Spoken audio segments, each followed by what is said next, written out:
Let's talk about overpopulation. It's a topic that's been buzzing around for decades. Many people believe our planet is bursting at the seams. They think we're running out of space and resources. But is this really true? Let's look at the facts. First, it's important to understand what overpopulation means. It's the idea that there are too many people for the Earth to support. But this idea is based on some shaky assumptions. It assumes resources are fixed and that humans only consume. This isn't the case. Humans are incredibly adaptable and innovative. We've consistently found ways to produce more food and energy. We've developed new technologies to use resources more efficiently. The Earth can support far more people than we once thought possible. Moreover, population growth is slowing down. Many developed countries are facing declining birth rates. Some even have negative population growth. The global population is expected to stabilize around 11 billion by 2100. This is a far cry from the runaway growth many fear. The fear of overpopulation isn't new. It gained significant traction in the 1960s. This was a time of rapid population growth and social change. People were worried about the future. In 1968, Paul Ehrlich published The Population Bomb. This book predicted widespread famine due to overpopulation. It painted a grim picture of the future. Ehrlich's predictions caused widespread panic and concern. However, scientists quickly responded to these fears. They pointed out flaws in Ehrlich's reasoning. They highlighted human ingenuity and technological advancements. These factors weren't accounted for in Ehrlich's predictions.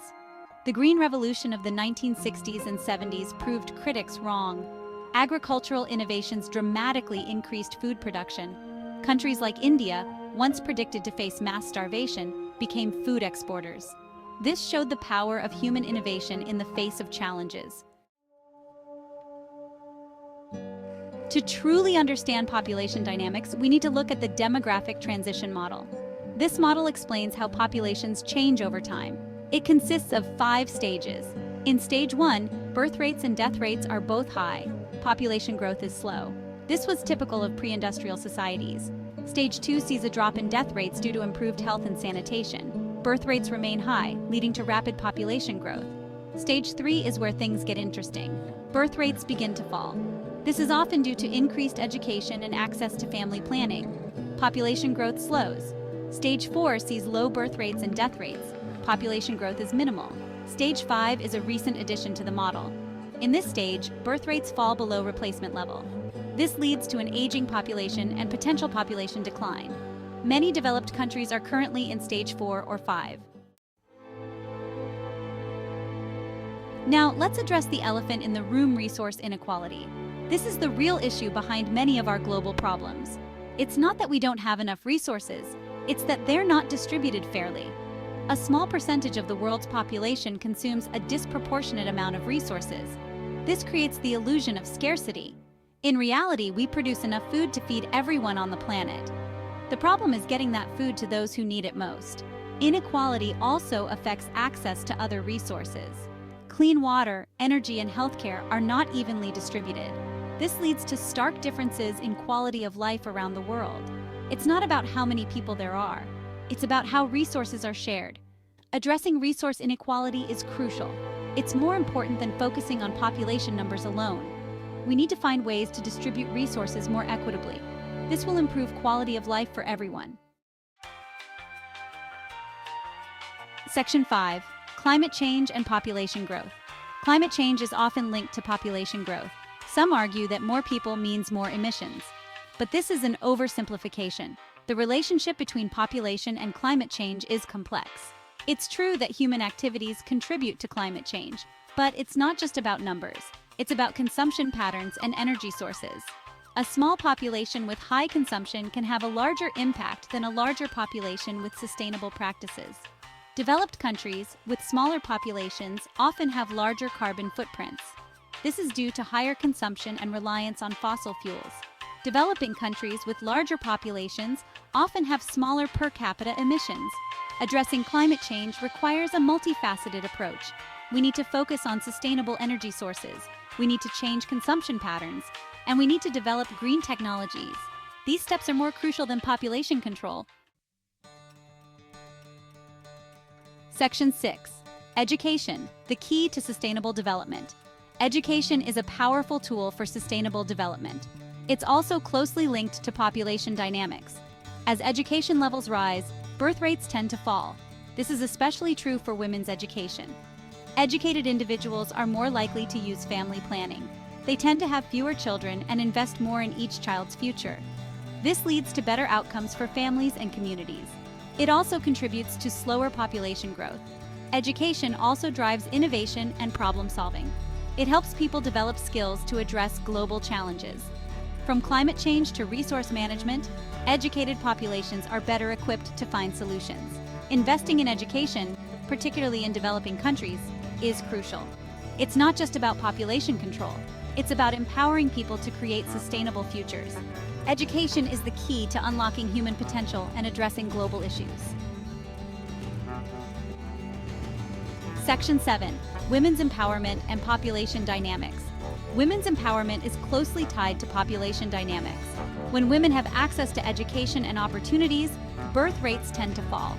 This is not about controlling women's choices. It's about giving women the freedom to choose. Empowered women are more likely to pursue careers. They often delay marriage and childbearing.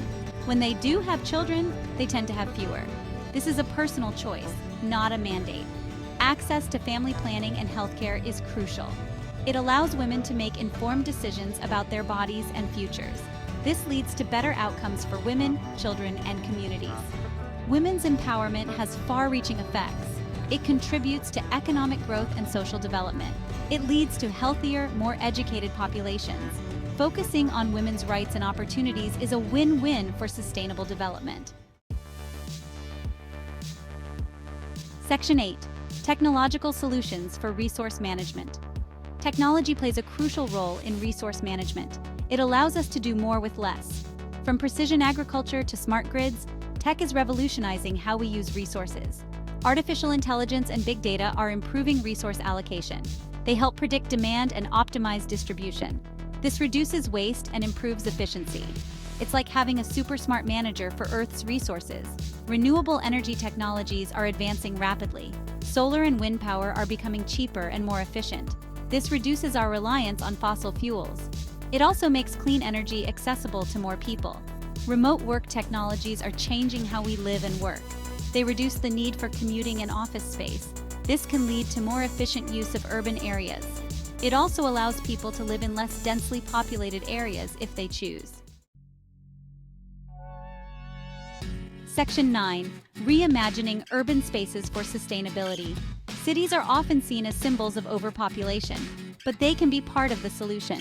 Well-designed cities can be incredibly efficient. They can support large populations sustainably. Vertical farming and urban agriculture are gaining traction. These methods produce food right where it's needed. They reduce transportation costs and emissions. They also make cities more self-sufficient. Green building technologies are improving urban environments. From energy-efficient designs to rooftop gardens, buildings are becoming ecosystems. They can generate energy, collect water, and provide green spaces. Public transportation and bike-friendly designs reduce car dependence. This improves air quality and reduces emissions. It also makes cities more livable and enjoyable.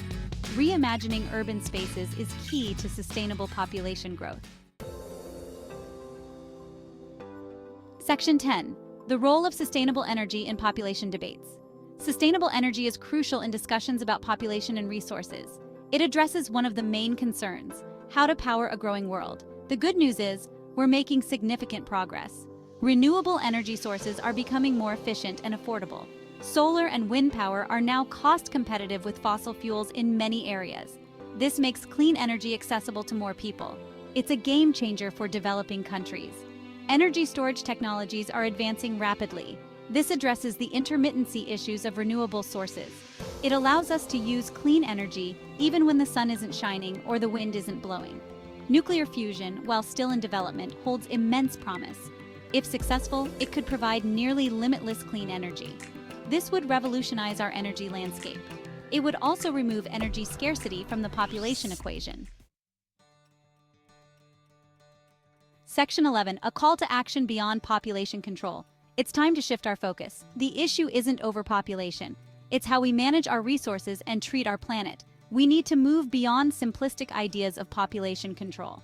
Instead, let's focus on education. Let's empower women and girls worldwide. Let's invest in sustainable technologies and practices. These actions will have far more impact than trying to control population numbers. We need to address climate change urgently. This means transitioning to clean energy sources. It means changing our consumption patterns. It means protecting and restoring our natural environments. Finally, we must strive for greater equality. A more equitable distribution of resources will improve lives worldwide. It will also lead to more sustainable population dynamics. The future of our planet depends not on fewer people, but on smarter, more sustainable choices. Let's make them together.